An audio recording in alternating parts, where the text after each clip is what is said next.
Hello. Hi. And welcome to the latest episode of The Peak and the Pit. I'm Jazz. I'm Kat. And that was a phone noise. Didn't everyone hear it? Hi. Hi. Oh my gosh, it has been a long time. It has been a little while. I feel like I've not seen you in so long. I know, honestly, like, how long has it actually been? Like weeks? Yes. So I feel like we owe everyone an apology because we went AWOL.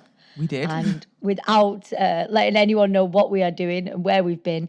But we just decided to take a little break. We did, yeah. From the podcast. I think Mental Health Awareness Week was a tough week. It was. It was so many different episodes in a week. Like 7, wasn't it? 7 episodes. 7 episodes. And I think it took it out of us, like, getting everything together, posting. It was a tough week. I suppose we was trying to make awareness for mental health, and I think it took its toll on our mental health, if I'm honest. It honestly did. But the thing was, we made some great episodes, really inspiring stories, and hopefully something that a lot of people can relate to. Definitely. So thank you, everyone, for listening. But we are back. The Peak and the Pit podcast is back. Yeah. I promise. We're not going anywhere. Running. How have you been, Kat? Yeah, I've been all right, like I've been loving the fact that you can go out places now, you can sit in places now. The weather's been great, and I'm always feeling good when the weather's great anyway. So, yeah, how about you? Yeah, I'm not too bad. I feel like I don't want to say it because I'm really scared of jinxing it, but getting back to normal, maybe? I think we are, Yeah, I'm enjoying it. I think the weather's made all the difference. I'm just hoping that this roadmap plan that Boris has planned goes ahead. I don't know. It has to be now. It has to go ahead now, surely. But June 21st, like, it's so close. It is. It's close, but we'll have to see. Fingers crossed. I just think, are the numbers going back up? I stopped watching the news, mate, because it was getting me down. I couldn't do it anymore. I've honestly stopped watching news since they didn't have them clickers. Do they still not have a clicker? Like, honestly, I've just not watched it in so long. So a clicker? What are you on about? Do you know them briefings they do? Yeah. Yeah. They literally, the slideshow. Yeah, the slideshow. Yeah. Oh my gosh, no. I've not even seen it since that whole next slide. No. Do you remember when they did next slide and the slides didn't fit the screen? So it cut off half the data. You think with all that money and everything and all that the big team behind them that they could get a slideshow that just works? Yeah, what definitely. Funny. Yes, but hopefully, fingers crossed, everything goes to plan and we can go dancing in a club. Yeah. Because that's really all we're missing. I know, innit? Like, oh my God, festivals. Yeah. Are they going ahead? I've heard that Glastonbury might be a Zoom. Or is it like an online link? An online link or something? Oh, no, I'd be fuming. You can keep your online link. I'm sick of Zooms. I know. Oh my gosh. You know what? When things are back to normal, I honestly just don't want to look at my laptop for like a few weeks. I want some time away from it. It's just, awful. Well, you're back in work now. How are you finding it? Like, because you're back in full on. Full on. Well, do you know what? With work, it's been a bit stressful to say the least. It's just, I feel like I'm literally like doing a lot. Do you know what I mean? A lot of pressure at the moment. And maybe it's because things haven't been normal for a long time and things have been a bit more slower paced and stuff like that. And now I feel like it's just full force. But yeah, I need to manage it better because I'm feeling a bit stressed. I must admit. I do think it's tough for people. I think that they've been either on furlough or part-time or whatever, and then they're just expected to go back to normal. And this normal now worries some people as well. I know a lot of people have anxiety about going out and being back in crowds and social distancing. Like, they've taken it down to 1 meter, haven't they? I don't know. Someone told me that the other day. I know. I've seen things on social media where this lady was in a shop and she had signs on it saying, like, she had one stuck on the front of her and one stuck at the back. And it said, like, stay, like, 2 meters away from me. And, like, she had, like, a full-on sue. And honestly... Not like one of them dogs that's, like, nervous and they have to wear a harness that says, I'm a nervous dog. Yeah, like, literally. I honestly think what's happened has really impacted on people's mental health massively. Massively. And we're going to see the evidence of that as things go back to normal. A lot of people might have time off work, on the sick. People might not want to be near people because we've not actually been close to people in a long time, have we, really? No, not really. I still don't think I've seen all of my friends as such. I think I'm still quite I'm still in the same group that I saw throughout, if that makes sense. Yeah, your little bubble. Yeah. Bubble, God, never want to hear that word again. I know. And you think to yourself now that something big like this has happened. Will something big like this happen again? Will it be another flu that's just as big? Like, Oh, gosh. What's going to happen next? I know. God knows. Please not another pandemic. I'm all right. I've lived through one now. Don't want another. We survived. We survived. We did. So, Kat, let's chat about what has been your peak and pit of the past God knows how many weeks. So peak has been getting out, keeping myself fit and healthy, because before the pandemic, I'd lost myself a way of keeping fit, being healthy, working out. And I feel like I've consistently been going for walks, doing some sort of exercise. If I'm not going out somewhere, I'm doing like a home workout. I'm really looking after my mental health in that sense. So that's good. That's been my peak. And then pit is just stresses of work, really. I'm struggling at the moment with feeling stressed, feeling slightly overwhelmed. But it's something that I need to sort out, definitely. What about yourself? Do you switch off when you come home from work? Are you one of them people that can go, right, work's done? I can turn my emails off, turn the laptop off, but then I find myself still thinking about it and then thinking about what I need to do tomorrow, what I'm doing the week ahead. And that's what the problem is. I just don't stop thinking about it. And it should not be that. I'm contracted 9 to 5. I shouldn't be thinking about it at 9 o'clock at night. It's not worth it for you, I found mental that health. When I worked at Barnabas, obviously that was a homeless charity. I took so much home with me. Yeah. And yes, I was they all used to laugh at me because I was the person that turned a work phone off. Yeah. And I'm done. My laptop was shut, my phone was off. But the people that I was dealing with on a daily basis were constantly in my thoughts. And I'd worry, if I'd had to deal with someone that day who then obviously when we shut, we had to, they had to go. We had to send them back off into the city centre. I'd then worry all evening about what they were doing, if they were okay, have they managed to get to that appointment that we booked for them to try and get them help. And I couldn't switch off like that. So I think that was probably one of the reasons why I had to take a step back and leave the job, because it was just, it consumed me. Yeah, that's understandable though, because you've got people's lives that you're thinking, well, they are at risk, aren't they? 100%. So that's such a tough job. How do people that are in that type of work full time deal with that? That's what I mean. People do that as a career. Yeah.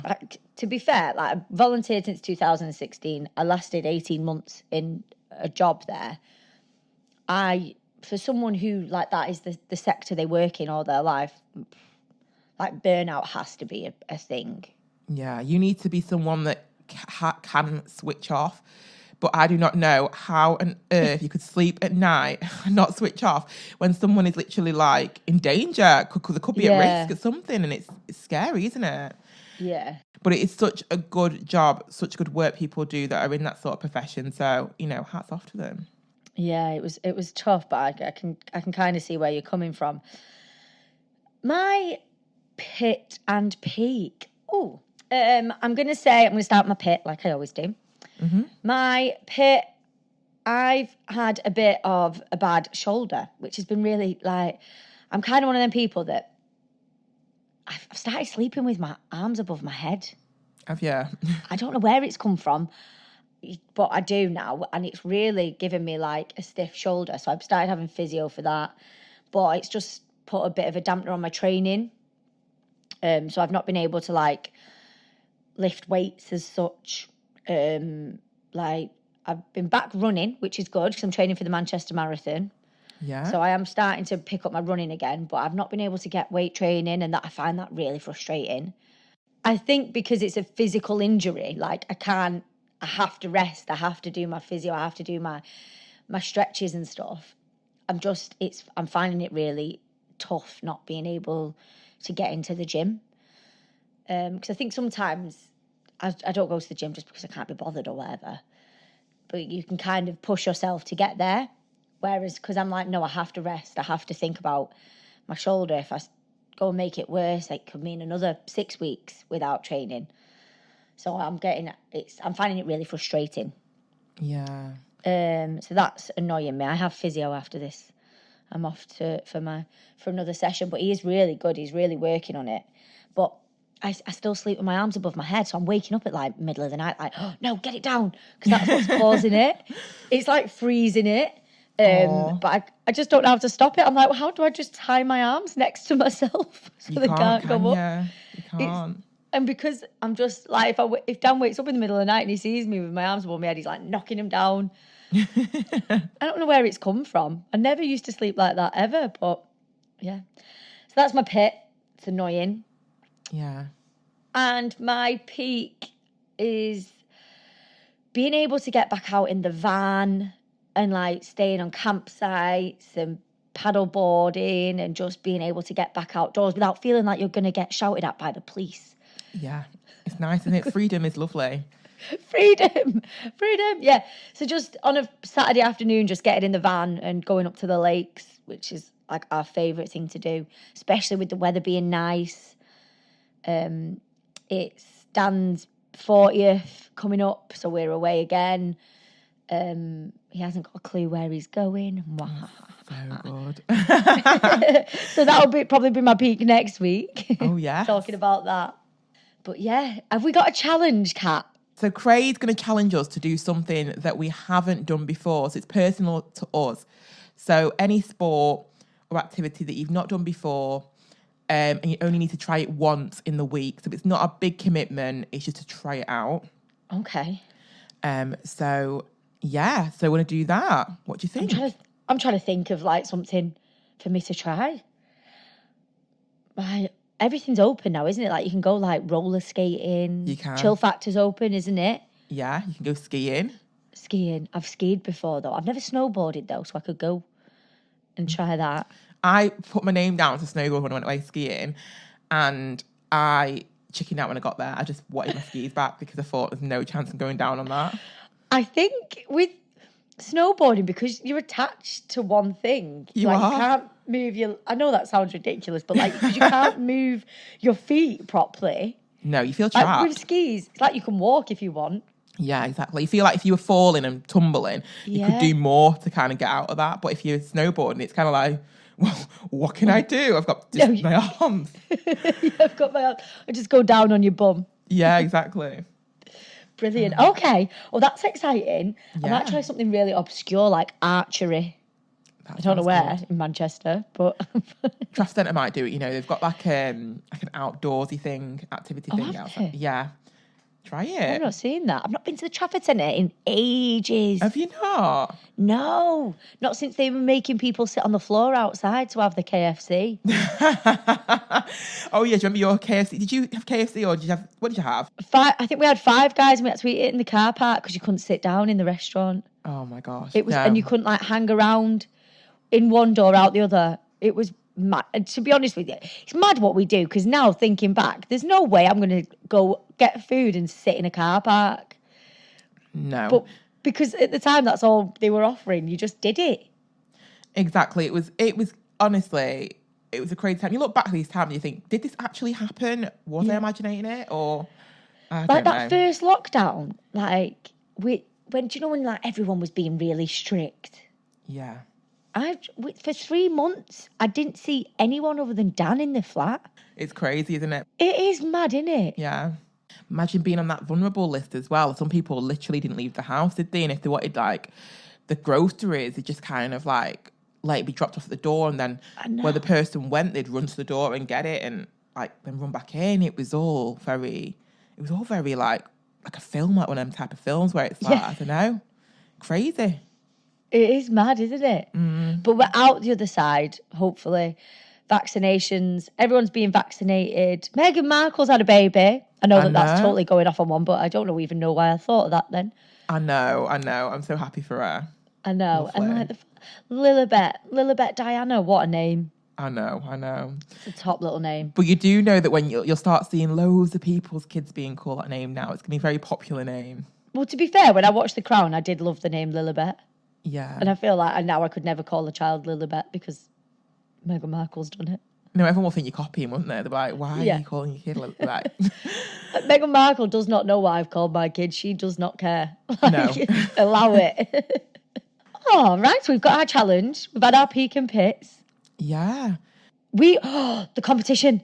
Oh my gosh, yeah, the competition. I bet everyone is thinking who has won that competition. We haven't forgotten. I reckon people think we've just kept the prizes for ourselves. I know. We've just been out a couple of weeks going for meals and drinks.